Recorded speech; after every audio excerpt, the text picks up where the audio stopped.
High বন্ধুরা, আজকে চলে এসেছি একটা মাছের রেসিপি নিয়ে। বুঝতেই পারছো কি মাছ, বলার কিছু নেই। বর্ষার মরশুম, তাই একটু ইলিশের ভাপা করব, সেটা তোমাদের সঙ্গে শেয়ার করব।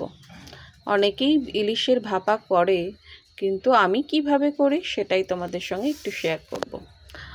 মাছগুলো পিস পিস করে কেটে নিয়ে এসেছিলাম, তার মধ্যেখানে একটুখানি হলুদ আর একটুখানি তোমার নুন দিয়ে ভালো করে মাখিয়ে নিচ্ছি।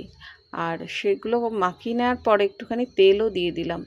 কাঁচা তেলটা দিলে বেশ ভালো বসে, জানো তো, তেলটা খুবই ভালো লাগে। ভালো করে তেলটাও মাখিয়ে নিলাম।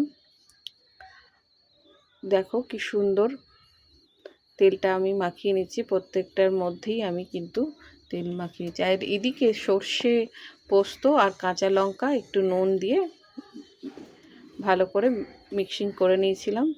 আর এইটার মধ্যে কি করেছি না, একটুখানি নুনও দিয়ে দিয়েছিলাম। দেখো কিচ্ছু সর্ষের কোনো নেই না, পোস্তর কিছু আছে। তেলের মধ্যেখানে একটুখানি হলুদ দিয়ে এই জলটা আমি ঢেলে দিলাম। দেখো, আর সর্ষে থাকলে না কি হয় জানো তো, একটু অম্বল হয়। অনেকের অম্বলের সমস্যা থাকে, কিন্তু এইভাবে যদি সর্ষে পোস্তটাকে একটু ছেঁকে নেওয়া হয় তাহলে কিন্তু অম্বল হয় না অনেকেরই। গ্যাস অম্বলে যাদের সমস্যা থাকে, অনেকে খেতে চায় না সর্ষে, তাদের জন্য বলবো একটু ছেঁকে নিয়ে যদি খেতে পারো তাহলে কিন্তু খুবই ভালো হয়। একটু নুনও দিয়ে দিলাম। এবার এদিক ওদিক করে একটুখানি উল্টে পাল্টে নিচ্ছি আর কি। তোমরা তো রেসিপি জানোই, আমি কিভাবে করি সেটাই তোমাদের সঙ্গে শেয়ার করছি। তোমরাও নিশ্চয়ই এরকম করে বানাও। আমি একটু ঢাকা দিয়ে দিলাম।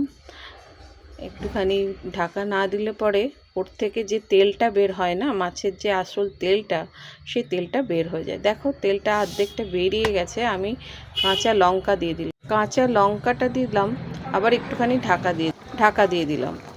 কারণ কি বলতো, কাঁচা লঙ্কার না একটা ফ্লেভার আছে, ওই ফ্লেভারটা ভালো বের হয়। আর সত্যি কথা বলতে কি, এই যে ইলিশ মাছের যে রেসিপিটা, এটা অনেকেই এইভাবে বানায়। আবার কেউ টিফিন কৌটোর মধ্যে ঢাকা দিয়েও অনেকে কিন্তু বানায়। আর তোমরা কিভাবে বানাও একটু বন্ধুরা তোমরা যদি একটু শেয়ার করতে তাহলে আমার ভীষণ ভালো লাগতো। দেখো হয়েই গেছে, বেশিক্ষণ সময় লাগে না, কিন্তু এটা যতটা টেস্টি হয় সেরকম অনুযায়ী কিন্তু সময় কম লাগে। আমার তো তৈরি হয়ে গেল। তোমরা কীভাবে বানাও সেটা একটু জানাবে। আর একটুখানি তেলও দিয়ে দিলাম, কারণ তেল দিলে পরে না সর্ষের যে গন্ধটা সেটা খুব সুন্দর পাওয়া যায়। আমার তো ভীষণ ভালো লাগে। তোমরা কীভাবে বানাও একটু শেয়ার করবে। বর্ষার তো সময়, তোমার বুঝতেই পারছো। আজকের মতন আসছি, টাটা।